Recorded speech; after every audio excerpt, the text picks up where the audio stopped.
Hello, welcome to the September Human Rights Commission meeting. We do not have a quorum right now, so we're not going to be able to vote on anything as of yet. See if anybody else comes in. If we want to just acknowledge the various people here, if you want to go first, whichever. Do you want to go first? Hello, Tambasa, Commissioner Member. Nancy Boyle, Commissioner.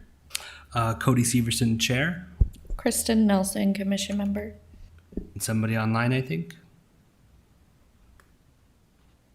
Courtney Cronbach, Commissioner. Fantastic, thank you.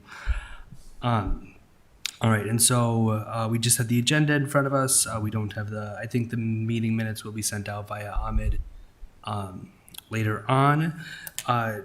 So we can't do either of those right now.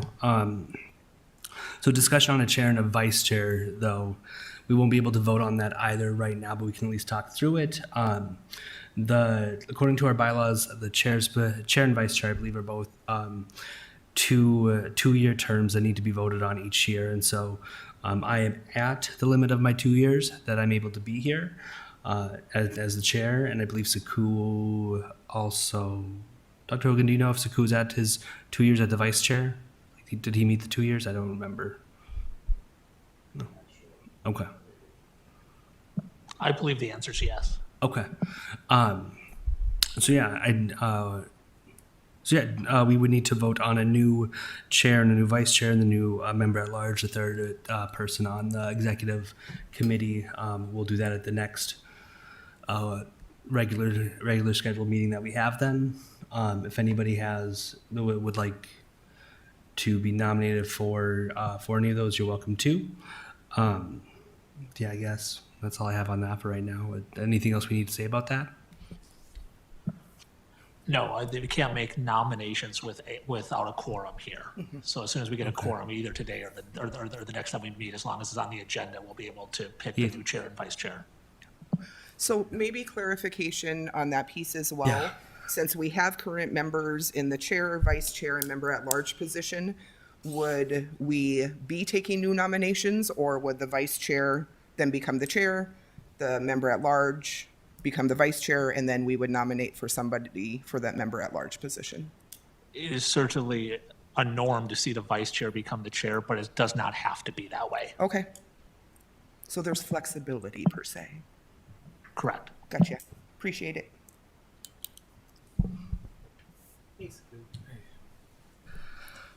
Okay, so we now have a quorum of individuals with Courtney being virtual. So I guess first off, I'll go back up to number 2 and ask for a motion to approve the minutes as we have them. Make So- a motion to approve. Second. Thank you. All those in favor say aye. Aye. Opposed, same sign. Oh, I'm sorry. Okay, thank you, Courtney. Okay, so in that case, we will move into the chair and vice chair. I would like to am I able to nominate or no? It would be best if the chair was not the one who did the nominations. All right, open for nominations for chair. I go to nominate the current vice chair, Saku, to become that chair of the Human Rights Commission. And for the member at large being, I can't nominate myself, so I'll be quiet starting now. All right, can I have a motion for Saku to be the new chair of the Human Rights Commission? So moved.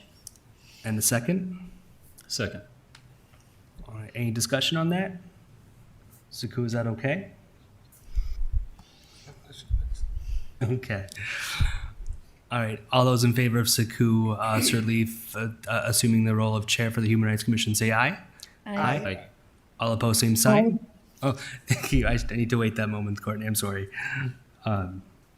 Okay, and then so also then for vice chair, I guess theoretically, like we would kind of move the at-large member up to vice chair position. If that's something that the commission would like, if I could have somebody make a nomination. Okay. So currently Nancy's in the position of at-large member, and kind of our thought was that it would follow the same thing of like just kind of going up into vice chair. If other people on the commission are okay with that, it would then be nominating her for the vice chair, unless anybody else would like to see somebody else. Yeah, I'll nominate Christine as vice chair. Okay. Are there any other nominations? Can I nominate too? Yeah, I think so. Okay. I think that's an Ian question. Can I'm sorry, I did not hear the question. Saku was wondering if he could nominate somebody for the vice chair position. So the nomination, what we do is we do a motion, and then there would need to be a second on that motion, and then you'd vote on that person. If that person vote failed, then you could have somebody else make a motion. All right. So So I believe you had a motion to nominate. yeah, I'll move to nominate Okay. Christine. Yeah. Okay, so can I get a second for that nomination? That would be from one of you. And if there is So no- we're voting on a vice chair now? Currently, Kristen for vice chair position. Okay. No. Is that something that you would want to do? Exactly. I don't know if it's in my capacity to be vice chair. Okay. Yeah. Okay. Is there a way that we can kind of table 'Cause- it and talk amongst each other in our next meeting? Well, I would move to nominate Nancy. What we've done previously as well is because the member at large position started, right around a year ago, year Yeah. and a half ago, so it was that third individual. And so within that, if I'm hearing you correctly, that the vice chair might be a little much, but that member at large piece may Correct. be an area that you would be interested in understanding a little bit more as far as what that would entail, and then potentially moving into that vice chair position down the road. Is that Right. correct? Yes. And besides that, I mean, it depends on how long she's been. Because if she's vice chair and maybe I'm incapacitated, she has to. So it has to do with seniority, maybe the time you came in. And so if I heard correctly, though, you did make a motion for Nancy to be. Correct. Okay. To nominate Nancy for vice chair. Okay. Do I have a second on that? I could just- Second. That's it. No, that's a correction. So I think the first motion was for Krista, and that, I think you want to say failed for a lack of a second. Yes. Yeah. And then we could start with the next motion, Yes. which was made by, sorry, Kristen. Kristen made a motion for Nancy to be the vice chair. Yes. Okay, and then we just need a second. And I would need a second for that. And then I second. Okay. Then we could have a vote on that. Okay. All those in favor of Nancy assuming the role of vice chair for the Human Rights Commission, say aye. Aye. Aye. All opposed, same sign.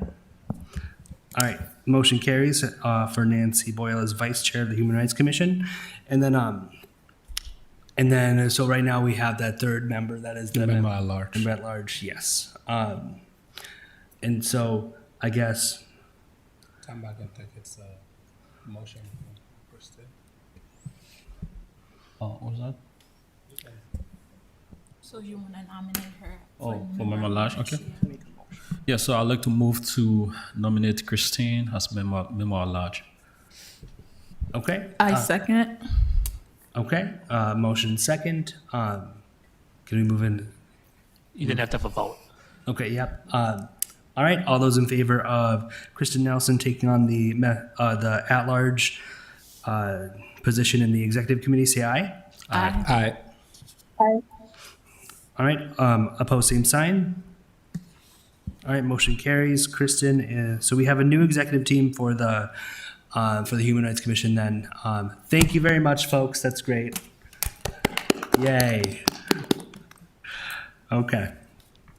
Congratulations. Yeah. Congrats, folks. Congratulations. All right, so number 5 that we want to move into was just a discussion over kind of the impact that Monday City Commission meeting has on the Human Rights Commission, which is a pretty big one. And we want to talk about how, not gonna lie, how much that negatively affects City of Fargo and us as a whole, as we have to get new bearings over the next couple months as well. I mean, it was pretty telling that at the City Commission meeting that there was a number of white individuals that stepped up to acknowledge that it would be unfortunate for City of Fargo to not have the DEI department, and then people of color stepping up to tell us that it is important to have the DEI department. those kinds of interactions are really telling about what we need as a city, even in terms of how much we're growing and acknowledging how much that growth does involve people of color. We need those. Does anybody else have any comments on this? There's a lot to be said, and I'm usually one that talks quite a bit.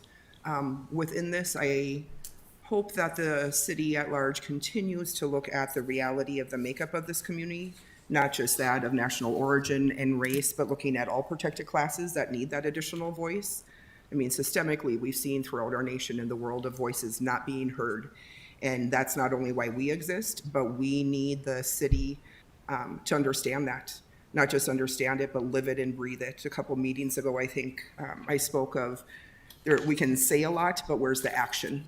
And that's where I believe the city as a whole fell short of providing an opportunity. Mayor Mahoney even said it Monday night too, that the city did not do the best job in managing the department and setting out goals, objectives, et cetera. So what can we learn from that? What can we do moving forward to make systemic change and not be in the position again that we have multiple individuals, thousands of individuals in this community that right now are not feeling heard or validated or that they belong. I mean, just to add up to what you said, I mean, accountability is not just the start point. This is a bigger picture. The city, like you said, the city is exponentially growing. There are plans to construct more homes in the next 20 years. So taking into consideration all of these new changes, new factors, it's very important that we look at the bigger picture.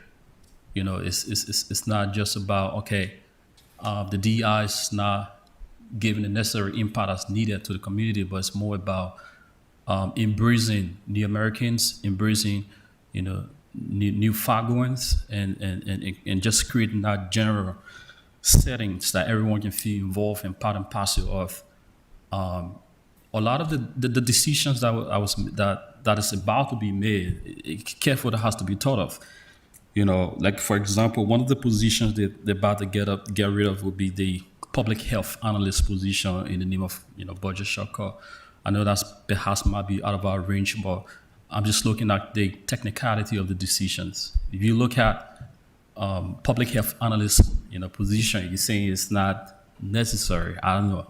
It just shows to me who the actors behind that decision making might not be well informed or do not exactly know the function or responsibility or importance of a public health analyst for the city. Because I have a background in data analytics, and when I saw that, I was like, I just sort of questioned those decisions.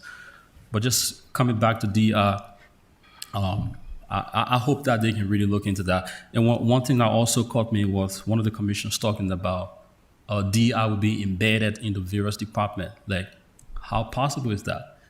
We're talking about a department that's so much necessary that covers the entire city. This is not a departmental thing, And I don't know. I just question a lot of the opinions and concerns and questions that they raise around this issue, and I hope that they can rethink it and come up with a better option, if not a better decision. go ahead. Just to add a little bit, piggybacking off that, I mean, it's been a national discussion in the past couple of years as well, the idea that human resources is not DEI. Like, human resources needs to be separate from DEI in order to have a sustainable impact on the community that you're serving. Human resources was made for the organization or company to assist those employees, and for like a city type unit. Human resources should not be, I guess, continuing with the national conversation, human resources is not set up to deal with the community at large. Right. And so I just wanted to add that in as well. Go ahead, Rochelle. I'm very, very frustrated, and you can hear in my voice as I talk, because I believe that, and I'm stepping away from like the political side, and I'm just talking as a civilian. And you could tell that the DEI department was a beard for the city. And I'm just going to be straightforward. The intention was not there for them to execute in a way for success.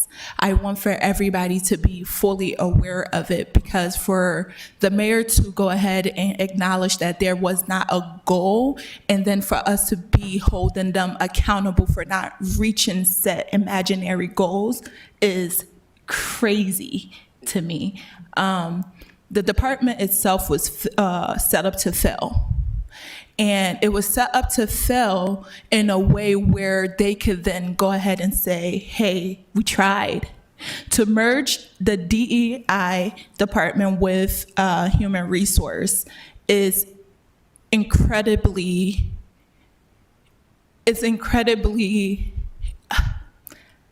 I have to watch my words because I don't want to go ahead and say something, but I think is incredibly careless of the city of Fargo, and to say now that each department will have some type of representation, that goes to before the DI department was set up. Isn't that what we had? And it did not do its best. It was not representative of what the city of Fargo looks like.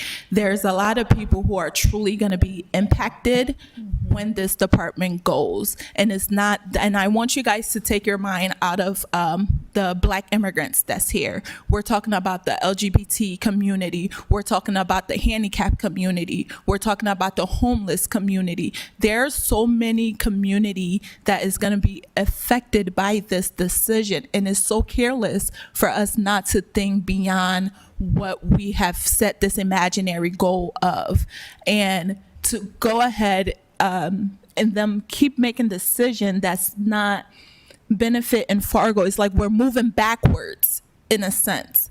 There's not a goalpost where we know that once we hit it, we can reflect. Now taking away like the data analyst position that you was talking about. One of the things Fargo has lacked is the data.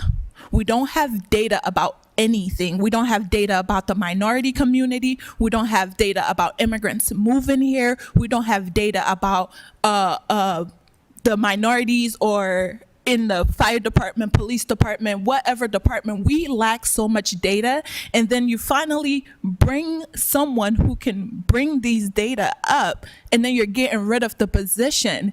It makes no sense. So what are we doing? Like, who are we holding accountable? Is it the city? Is it the faculty? I think the city of Fargo needs to go ahead and hold themselves accountable and not pass blame on these departments that they brought in and set up to fail. They cannot be their scapegoat, and we demand some type of explanation other than we mess up, guys, but we don't need the department because we're cutting budget. Where's this money going to? Thanks, Rochelle. I think you bring up a good point. I think it's incredibly frustrating to parse out DEI into human resources. That is not the scope, I think, of that department, right? Like, who's going to take the calls from the city, like you all were saying? Who's going to take the calls from constituents, or when people are fed up at the arbors again? These things are happening all the time. And like you said, there was no mechanism set up in the department to meet those milestones. There was no way to show, what the impact of the department is, right? And you got to wonder, was that by design? It was. Right? And so if it was by design, as a checkbox, right? It felt like a checkbox.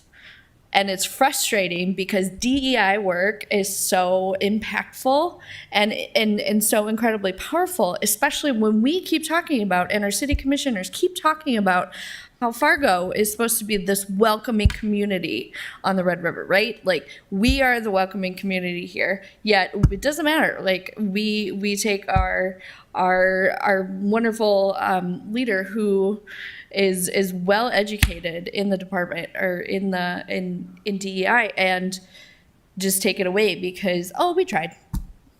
There was no impact there. Well, what are the benchmarks that we were trying to impact? what actually was it that we were trying to impact? Nothing. Our commissioners, I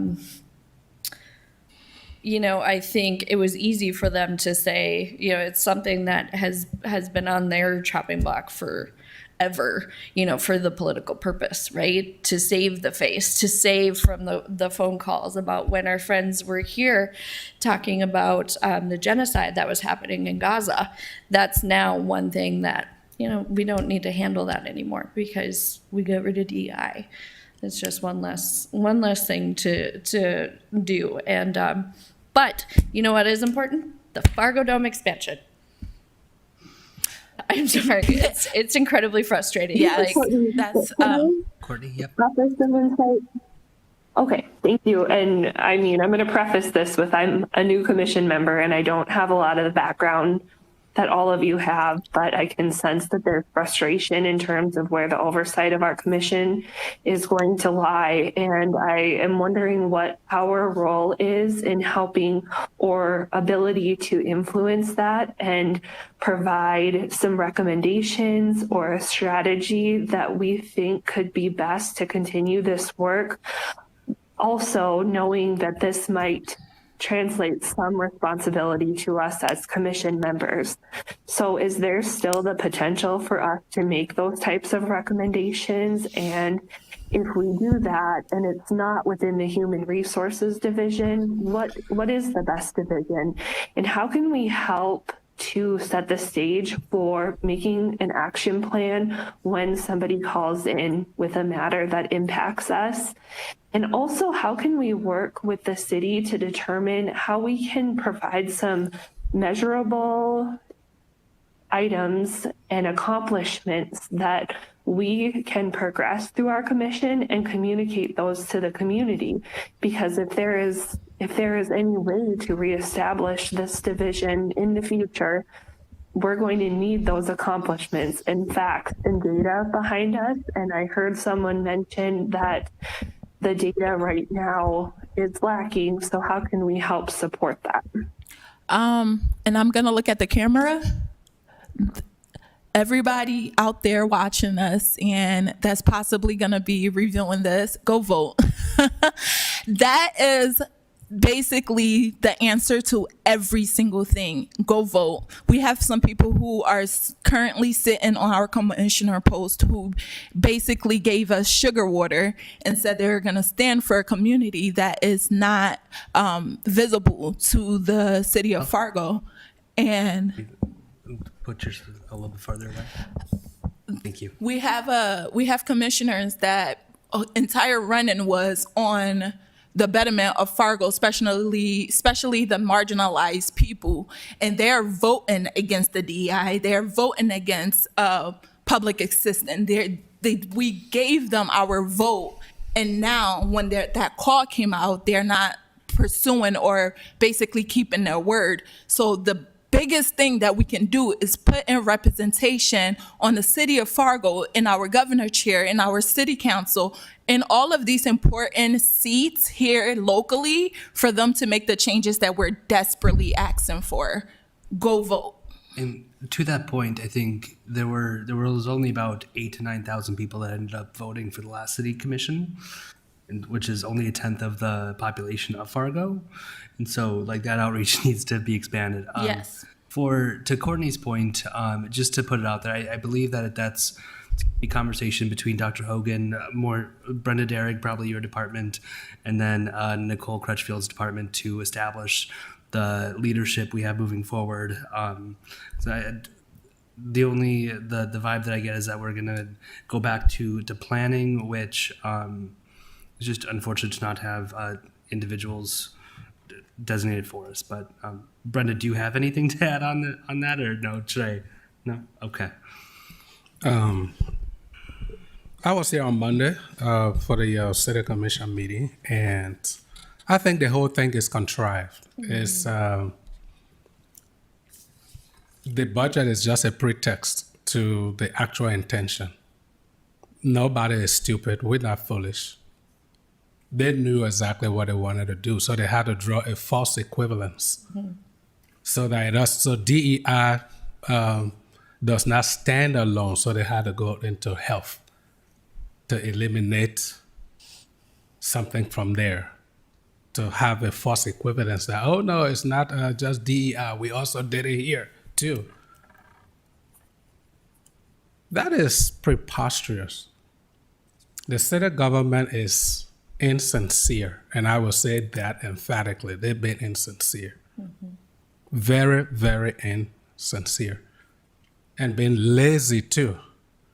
If I ran the city government, I should be finding ways to create more revenue, to generate more revenue. It's not to deactivate a department. Why don't we find a way to generate revenue? Eliminating DEI does not still satisfy your budget. Your budget's still going to have problems. So why not find creative ways to generate revenue instead of... When I sat here on Monday, I asked the city commissioners what was the black population in city of Fargo percentage-wise. They don't even know. These people are insincere. They don't even know that they didn't even know. You go right to the Inforum and you see it right there. From the 2020, the city of Fargo is 8.8% black. So from 2020 till now, you know it's even way more than 8.8%, and they did not even know. So you're trying to do something you have no idea about. It's been insincere, it's been lazy. It was intentional. Now you deactivated DEI. What happens to the HRC? Because the HRC is a department under the DEI. So did they think about that? The creation of DEI was not thoughtful, and the elimination thereof was also not thoughtful. So it is just wrong. Human rights wise, it's wrong to have close to 10% of a population with no representation and people think it's cool. It's nonsensical. It's ludicrous. And whoever is advising them, they're all wrong. And they will pay for this. They'll pay for this at the ballot box. We will make sure it hurt them at the ballot box. We can't let them get away with this. They knew what they were doing. You set up a department and give them no power to even do anything. Even the HRC, that's what I've been saying. We're just sitting here just to check the box. So around the country, oh, the city of Fargo has a HRC, the city of Fargo has DEI.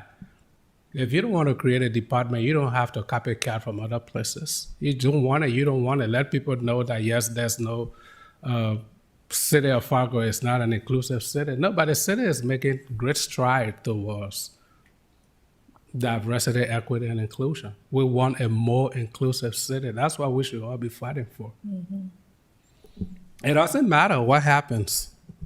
We are here, and we're not going anywhere. Fargo is my home.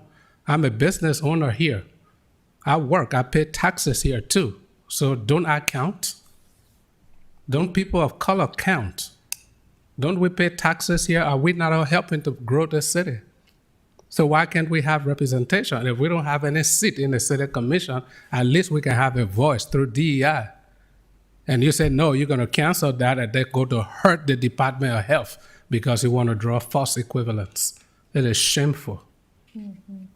And they have to understand that. And as the incoming chair of the HRC, I will not stand for that. Emphatically, I will not stand for that.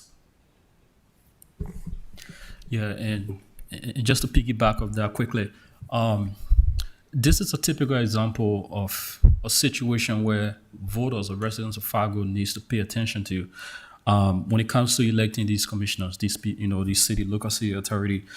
We focus so much on national elections, but these are typical examples, right? You having these decisions, you got to know and study your candidates, who they are, what they think of, what's their belief system. You got to let people who have a global perspective on the issues, not just innate understanding on local issues. Because at the end of the day, decisions that are made affect people massively. And sometimes we overlook these things. And I hope that Fargoans can really see this as a turning point and dedicate to get more involved and get that education on how they can really get engaged with their local leaders. These are the same people who almost tried to eliminate public comments. Do you believe that? Same people. A few months ago, they tried to eliminate public comments for no reasons. Using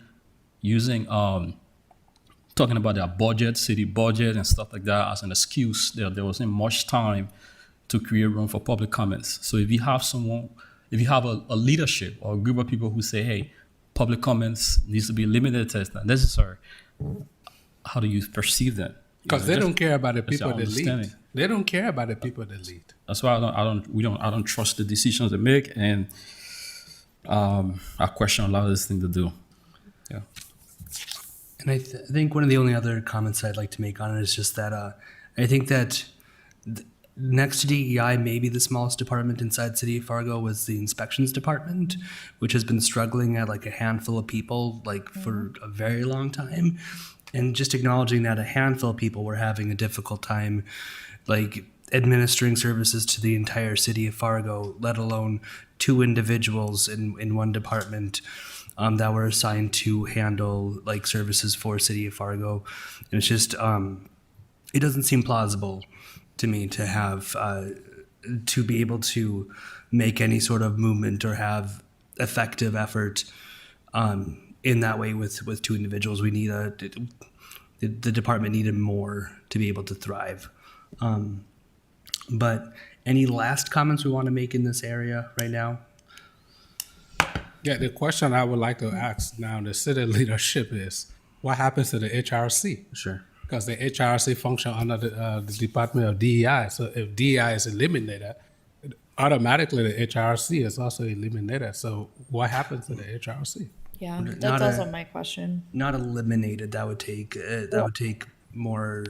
That would take more. But leadership is up in the air. And Dr. Hogan, have you had any conversations with leadership about what that looks like? I have not. Okay. I have not. Just assuming is Yeah, that, that was my only last question. Oh, sorry, Dr. No, Hogan. go ahead. just assuming when I came here is that the program was under the planning department. And at that point, when I arrived, it was under my department. So at this various point, I can't even answer that. No discussion whatsoever.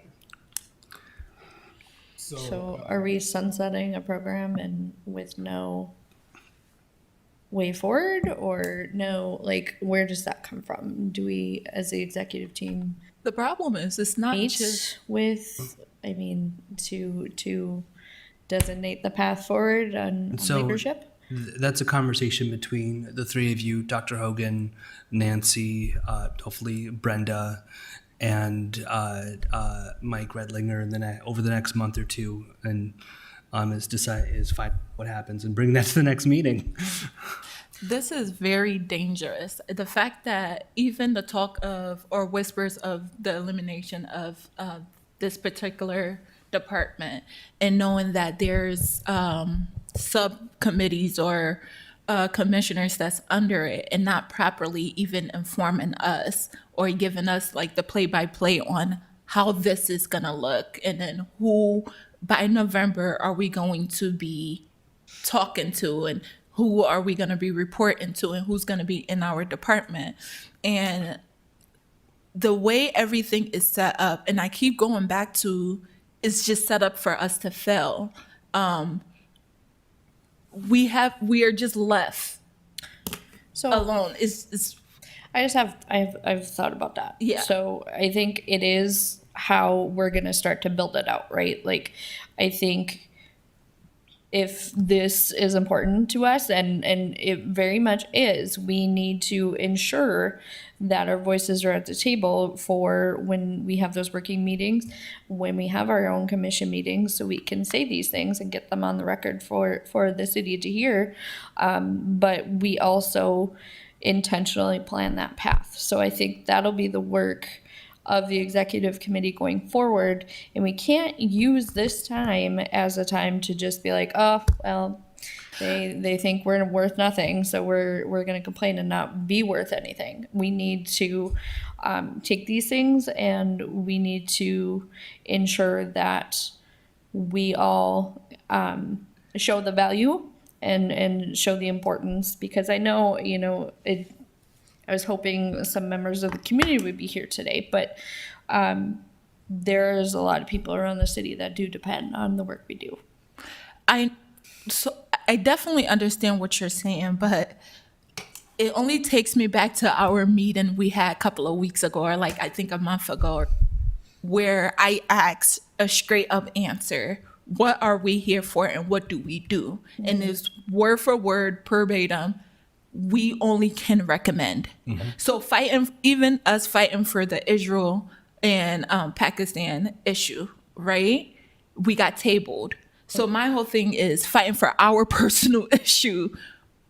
But we didn't Do you get get tabled. what I mean? Like the authority we don't have, let's be honest, with the city and those who are watching us, is we don't have that authority to be like, we want to do this and we have that power to do that. We don't have anything. We can Right. recommend, So- and that's it. Right.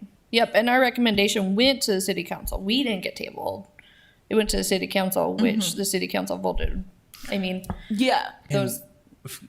Sorry, for whatever it's worth as well. So the Human Rights Commission has always been just wildly different than any other subcommission that City of Fargo has.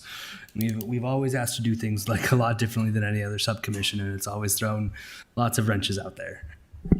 But I would implore the new executive committee to just to also push back on just asking for more resources. Unfortunately, for Nicole from the planning department, more time that they can use for y'all as well, because it's always been a thing where we come with ideas and then they help us to make those grow. Brenda had worked really well with us when we were sending the ceasefire resolution up to the city of Fargo and determining how that verbiage needed to look. And so there are discussions to be had. It's just it takes a lot of time and energy to do that, and so just measuring that within yourselves. Okay. All right. Thank you, folks. What a conversation. I guess with the last 20 minutes that we have here, Dr. Hogan, did you have anything else you wanted to say about it, or?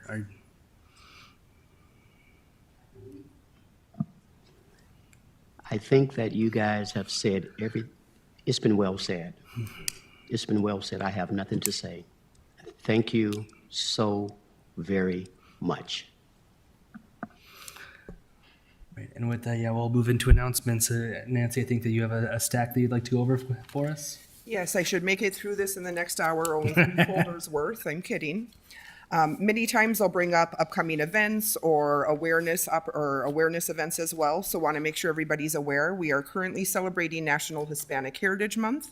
It goes from September 15th to October 15th, honoring contributions from the past and the present. This year's theme is Pioneers of Change, Shaping the Future Together. There is a multitude of events happening throughout the FM area. You can find that on the college websites, also a handful of nonprofit sites as well. In October, we'll also be celebrating National Disability Employment Awareness Month. And when you think of this, we all work alongside somebody that has some form of disability, if it's an invisible disability or something that we can see physically. And in understanding that journey for that individual and for us to acknowledge who they are, all that they give back to our community, looking at ways of honoring them, not just the month of October, but each and every day to make sure they are heard and they know they are welcome and that they belong. We also have in October Domestic Violence Awareness Month. There's a multitude of not-for-profits just right here in the community and state that do work benefiting those that have been victimized, one of them being the Rape and Abuse Crisis Center of Fargo-Moorhead. Their service is free of charge. If you want to support that effort, they do have an upcoming event October 26th at the Armory Event Center in Moorhead. It's the largest fundraiser they have each year, called the Harvest Moonfling. We also have North Dakota Cause, so Coalition for Women's Services. They're based out of Bismarck. They connect that of individuals that have experienced domestic violence to local shelters, trauma centers and provide hope as well. And then also locally, we have the YWCA of Cass Clay, provides emergency shelter to women and children escaping that of domestic violence. They also have a 24-hour crisis line. Just one more to share here. October is also going to be LGBTQ plus History Month, looking at that of what our community can do to continually stand up for that population, providing that voice. Also during that month, they have started to include that of what they call Ally Week, where students and individuals are encouraged to be allies to the LGBT community, understanding more about the needs for that community as well. And then there's Spirit Day on October 20th, where you can wear a purple ribbon in honor and providing support as well. And that is in that of the anniversary of the death of Matthew Shepard. Many of us know that name, a 21-year-old who was murdered in a hate crime back in October 12th of 1998. The State of North Dakota Human Rights Coalition will also be having that of the North Dakota's LGBTQ plus summit. Last year they sold out. It will be happening in Bismarck, October 11th through the 13th. You can register for that. You can just do a Google search or whatever platform you want to use and just look up North Dakota LGBT Summit.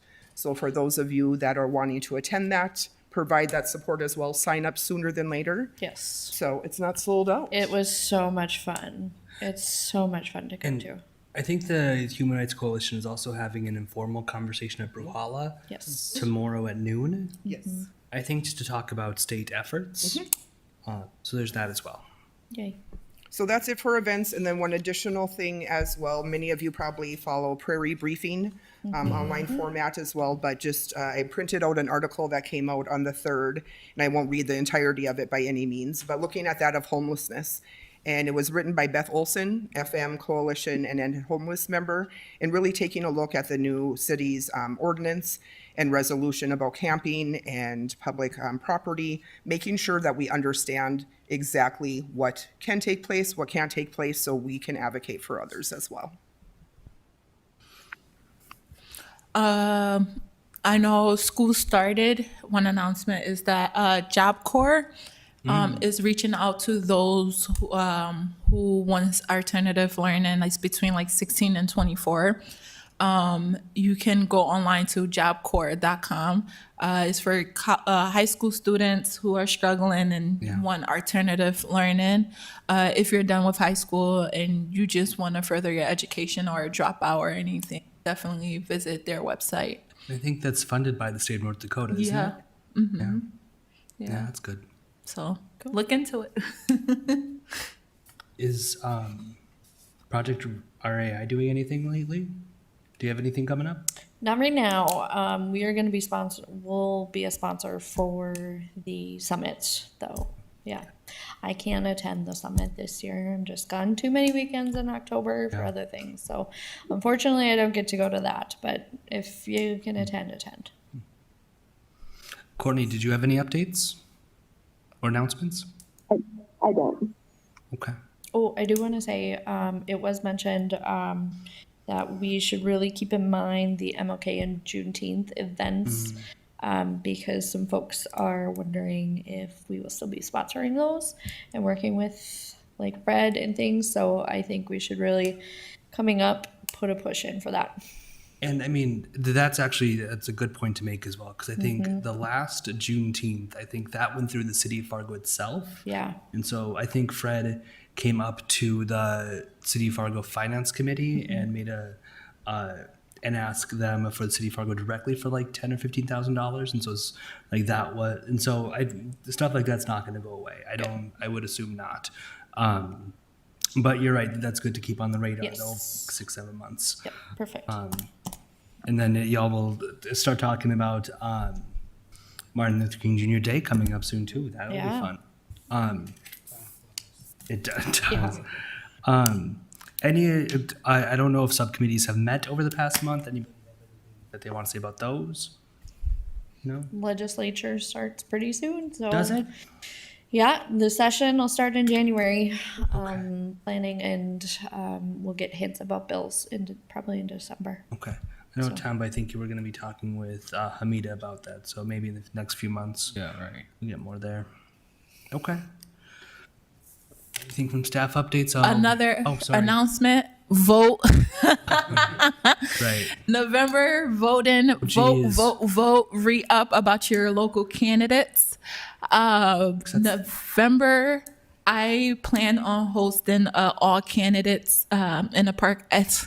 I'm not sure the location, so I'm not giving too much details because if it's too cold, it's gonna be in a venue. But what I want to do is bring all local candidates together, and then for the public to just go ahead and ask that question that they're concerned about. I think this would be a great opportunity to kind of like meet each individual candidates without thinking if you're from like the right side or the left side, or you're repping your blue or your red.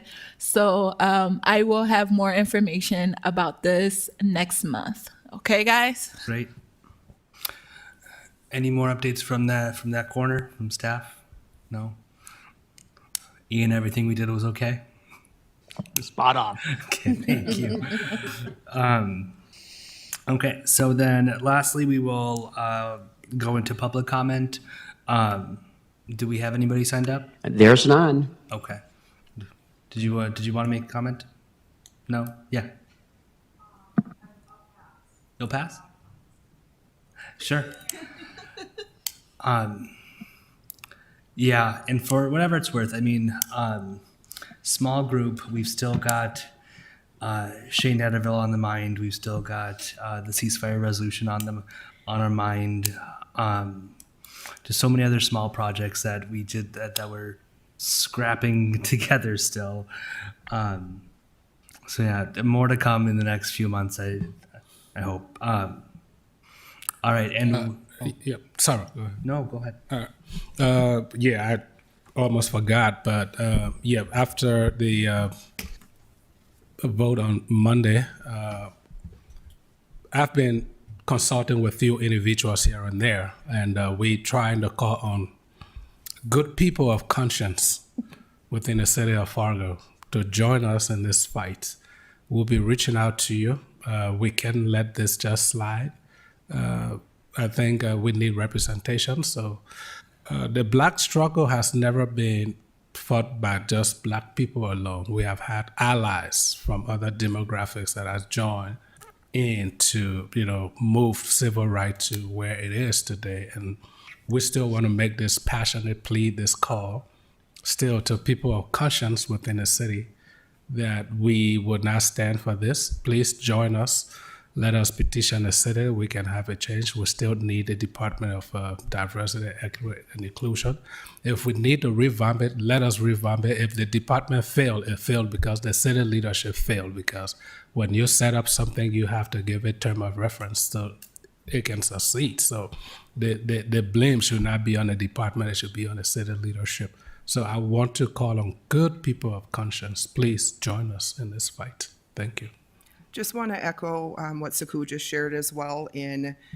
We want to be an entity to hear your voices. We want to be able to pass that along to various layers of the community. And for those of you that are either watching live or hearing this later as well, I'm comfortable saying I can speak on behalf of fellow human rights commissioners and telling you, you matter. You are valued.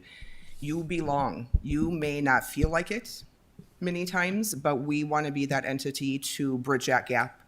And for city commissioners that are filling in the checkbox, challenge you moving forward to take that stand and that of action.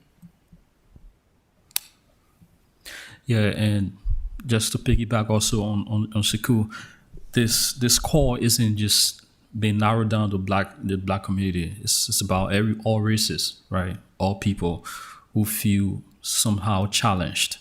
So this is a public call. It's a public fight. You can join him, like he said. You don't have to be black. Your family don't have to be black. You don't have to have any like black lineage to be a part of it. But it's for all people. It's just civilization, right? We're trying to just try to civilize things and ensure that the people's civic responsibility are being met and being served rightly. Yeah. So I'm working on a website, and once I'm done, I will come and announce it. It might be called something like FargoInclusion.com, City of Fargo, something we working on where people can go and sign up so that we can fight the good fight. Thank you. All right, folks, thank you. Have a good day.